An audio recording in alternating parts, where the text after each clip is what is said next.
पेश किया गया है, पास नहीं किया गया है। इसको सिर्फ इंट्रोड्यूस किया गया था इस बिल को। देखिए, ये पुनः वही साजिश शुरू हुई है जहां पर दूसरों को भ्रमित करना, दूसरों को डराने का प्रयास पुनः विपक्ष ने शुरू किया।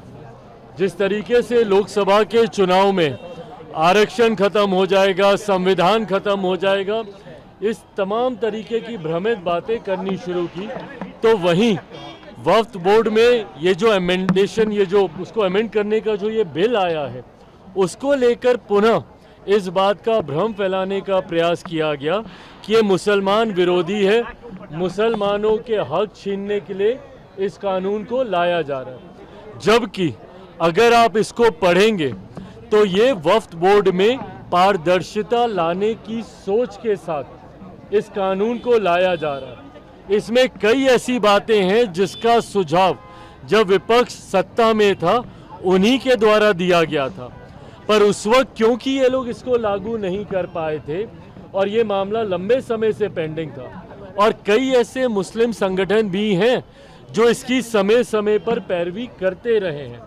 उन्हीं के हक अधिकारों को और मजबूत करने के लिए, ताकि समाज के गरीब मुसलमानों को भी उनका हक अधिकार मिले, इस सोच के साथ ये अमेंडमेंट लाया जा रहा था।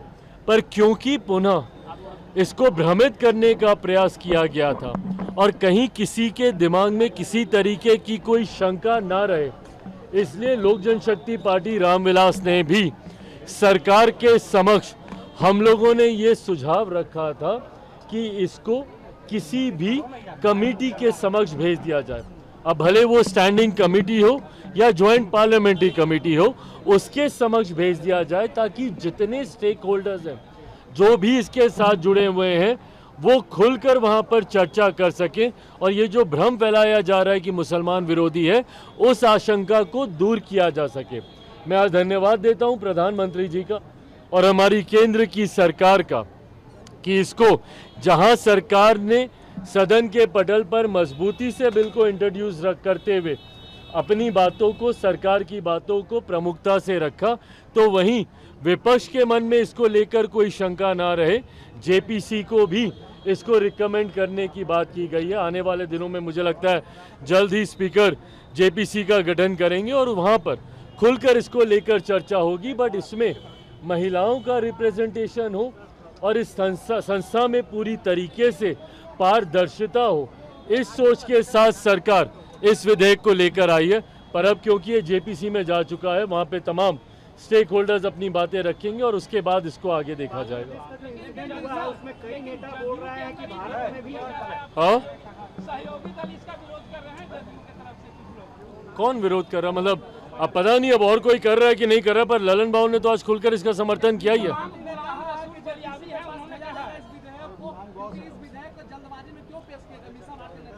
अरे भैया, जल्दबाजी में कहा, लंबे समय से इस विधेयक पे काम हो रहा था, बल्कि यूपीए के समय से इस विधेयक पे काम हो रहा था, और जल्दबाजी और अभी क्यों और तब क्यों, ये सवाल तो हमेशा रहता है। अगर इस विधेयक को आज से अगर हम लोग 6 महीना पहले लाते तो बोलते क्योंकि चुनाव है, तुष्टीकरण करना चाह रहे हैं इसलिए आप लेकर आए हैं।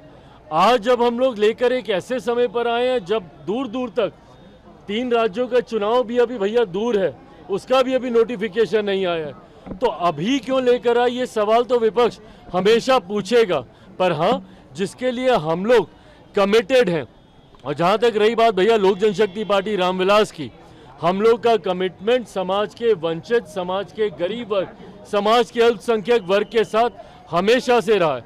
मेरे नेता, मेरे पिता आदरणीय रामविलास पासवान जी का कमिटमेंट रहा है।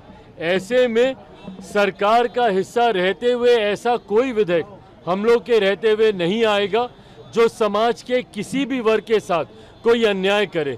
पर विपक्ष बार बार भ्रमित करने का कार्य करता है, लोगों को डराने का काम करता है, कभी विधेयक को लाने के समय को लेकर, कभी उसके पीछे के इंटेंशंस, उसकी मंशा को लेकर। ये सोच गलत है विपक्ष।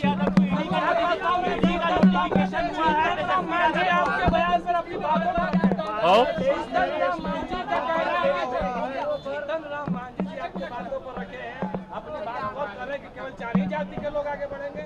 देखिए, मांझी जी के बयान पे मैं कोई टिप्पणी नहीं करूंगा, पर क्योंकि इस दौरान मैंने कई अनुसूचित जाति संगठनों से मैंने बातचीत की, पार्लियामेंट में कई सांसदों से मैंने बातचीत की, और संभवतः आने वाले दिनों में अनुसूचित समाज से आने वाले सांसदों के साथ एक सर्वदलीय बैठक भी हम लोग करेंगे। ऐसे में मैंने इस बात को प्रमुखता से तब भी कहा था, पुनः एक बात दोहराता हूँ कि इसमें जो ये ऑब्जर्वेशन सुप्रीम कोर्ट के आए हैं, इसमें कहीं पर भी अनटचेबिलिटी शब्द का जिक्र भी नहीं है। अगर आप 550 पन्नों से ज़्यादा का ये जो ऑब्जर्वेशन आया है, उसमें अगर आप टिप्पणियों को पढ़ेंगे तो कहीं पे भी अनटचेबिलिटी के शब्द का इस्तेमाल नहीं किया गया। जबकि अनुसूचित जाति ये वो कास्ट हैं जिनको शेड्यूल किया गया है भारत के संविधान में, जिनका आधार ही छुआछूत रहा, जिनको समय समय पर सिर्फ और सिर्फ छुआछूत की वजह से गांव से बाहर रखा गया, इनको छूना पाप माना गया, इनको देखना तक पाप माना गया। ये वो जातियां हैं। तो ऐसी जातियों में क्रीमी लेयर का प्रावधान संभव ही नहीं है। क्यों? क्योंकि आज भी ऐसे उदाहरण हैं जहां पे एक दलित युवक को घोड़ी चढ़ने पर रोका जाता है। हाल फिलहाल का उदाहरण, एक आईपीएस ऑफिसर ने सिक्योरिटी की डिमांड की ताकि वो घोड़े पे चढ़कर अपनी बारात को लेकर जा सके। और मैं नाम लेना नहीं चाहूंगा, बट जो लोग इन प्रावधानों का समर्थन कर रहे हैं, ये वही लोग हैं जो जब मंदिर गए थे तो इनके बाहर आने के बाद मंदिर को गंगा जल से धुलवाया गया था।